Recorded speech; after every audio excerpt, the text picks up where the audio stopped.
Alright, YouTubers, D-Man2000 here, back to continue our discussion of modes and scales. Today we're going to talk about the harmonic minor scale and how it relates to our group support concept. And it shouldn't take very long, so if there's some time left over, we're going to point out some kind of interesting ideas and tips regarding the group support concept that you may or may not have considered up to this point. So the reason that we're interested in harmonic minor scale is one, because it's prevalent in many types of music, from folk music from all over the world, classical and neoclassical music, as well as heavy metal music. So all of you shredders and wannabe shredders definitely will find this useful, and two, because it plays very well into our groups of four concept, being that it's only one note different from the Aeolian or natural minor scale. So today we're going to focus on the key of A, starting on the 6th string with our 5th fret, and we know that we have a Aeolian or natural minor group of 4 here, and so we said that there's one note difference between the harmonic minor and the natural minor, and that is a sharp 7th note. And so the 7th note is the note my pinky's on, 10th fret, 5th string. We're simply going to move that up 1 fret or half a step, okay, to create that sharp 7th note. And so instead of playing this, which is our natural minor, we're going to play, okay, so we're just going to grab this note on the 11th fret. Notice that we did not change anything on the top string, and we're going to do exactly the same thing if we jump down to the middle group of 4 on the 7th fret,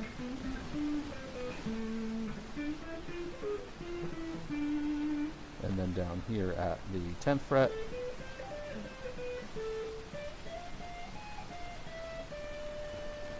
okay, so that's it. That's the harmonic minor mode. And I think that it's very easy to grasp, because all you have to do is just grab this one outside note here, and so you don't have to do anything different in terms of thinking about how you're going to play it versus the natural minor. Just remember to throw that note in there. It is an unusual, little bit unusual. You don't see a lot of people teaching 4 note per string versions of the scale, but I like it because, one, it forces you to stretch your hand a little, and of course the further down the neck you come, the easier that gets. And then it just gives you the ability to switch very easily between the minor or Aeolian mode and the harmonic minor, and I think that's very useful. You don't have to change your hand position, you just have to grab that one extra note. Now keep in mind that while I suggest you practice it the way I've shown you, that what you can always do is slide down, so that you're going from here, okay, so that you don't have to reach as far to grab that pinky note if you don't want to. And if you're trying to play fast, it's very useful. Now, the other thing to keep in mind is, you can go back and forth between these notes.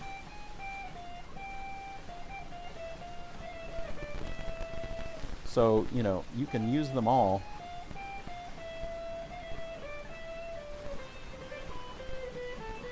Break it up however you want. And the other thing to keep in mind is that because of the 4 note per string scale, you can't look at it as a single string scale and practice it that way. So if you were going to do the minor scale, or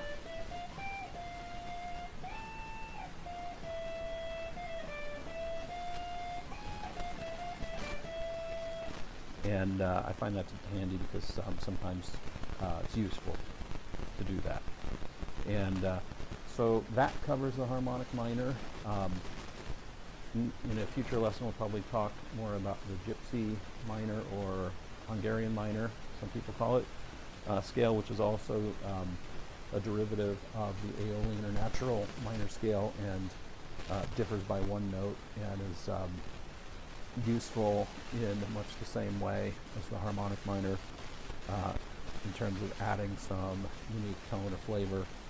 And now what I'd like to do is shift gears a little, just talk about some things that you may or may not have thought of regarding the groups of four concept that make it easy to use. And the first of those things is that if we're up here at A on our top string group of four, because these two strings are tuned to the same note, E, that we have the same notes down here. Here we have our top string group, and down here it's a bottom, a bottom string pair. So this is our Dorian root, and this is our minor root. So this makes it very easy for us to just drop down and grab a Dorian group of four if we're playing, say, a minor, playing an Aeolian group of four. And you can do that everywhere. I mean, if you're in that key, you can simply drop down, and you have a reference to jump into, Dorian group of four. Now, the other thing that I want to point out is that, we said that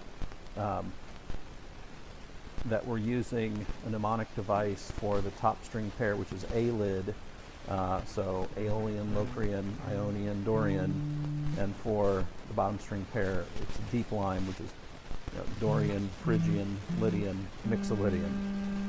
What I want to point out is that here, where our Dorian root is, we also have a deep line. Okay, so we have A-lid here, followed by a deep line.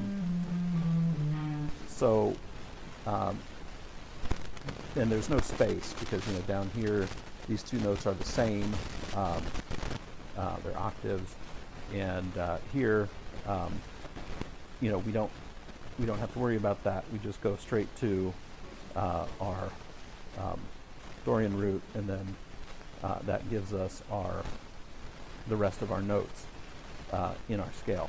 And where that may come in handy is as you kind of become more well versed with the system, and you want to jump up and grab that, because it happens to kind of fit nicely with where you're playing already. You can just jump up and you can grab your Dorian group of four on the top string, and that will be true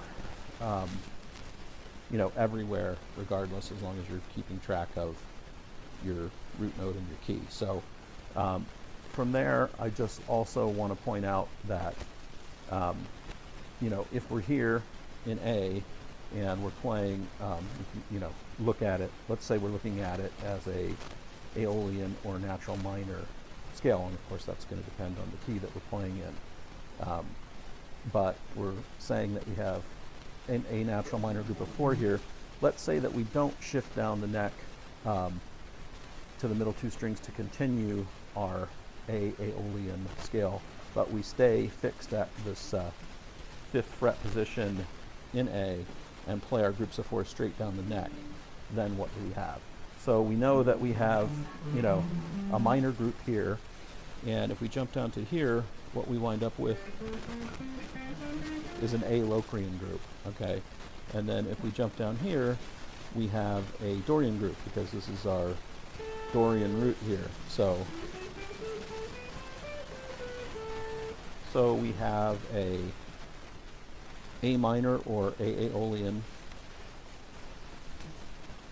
group of four on the top two strings, an A Locrian group, and an A Dorian group on the bottom. And the modes will always stack up like that, regardless of the key that you're in. So that's incredibly useful when you're trying to switch modes or jump between modes, to just know that, I've got my minor on the top, Locrian in the middle, and Dorian on the bottom. And then the other thing that I just wanted to point out is that for these two, because the middle two groups, the Locrian, that we also we can relate that to you know, G minor, because this is our G note here, okay? And because we know from our octave shapes that these are both G's, and that is our Aeolian or minor root. So we can reference this to A Locrian or G minor, and then if we drop down here to our A Dorian, we can also relate that or reference that to E minor, because we have an E note here. And in much the same way, without shifting our hand, let's say that we are playing in C major rather than A minor, or we want to reference it to C major because we know that you know that this is our Ionian root here. Okay, so C Ionian equals C major, and so if we want to look at it from the perspective of the key of C, then we would have a C major group of 4 on the top 2 strings.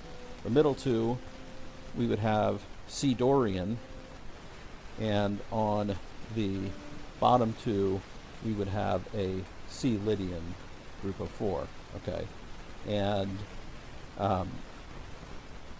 the C Dorian on the middle 2 groups will relate to the key of B flat major as well, and the C Lydian on the 2 high strings would relate to the key of G major. So now, you know, we can look at it that we have all of these different ways from the same position to kind of switch between modes and keys, and it just gets, you know, easier and easier, because once we learn to become familiar with that, they always stack up the same way regardless of what key we're playing in. So we can you know, reference a major key, and if we want to stay in that key, jump to the Dorian mode right below it, and the Lydian mode right below it. Or if we're playing in the relative minor key, then we can go from, you know, Aeolian or natural minor to Locrian and Dorian, and in that, you know, minor key. So it's just something useful to keep in mind. I think that's it for now. I'm trying to keep the lessons short, and so feel free to leave comments and questions, and we'll see you next time. Peace out.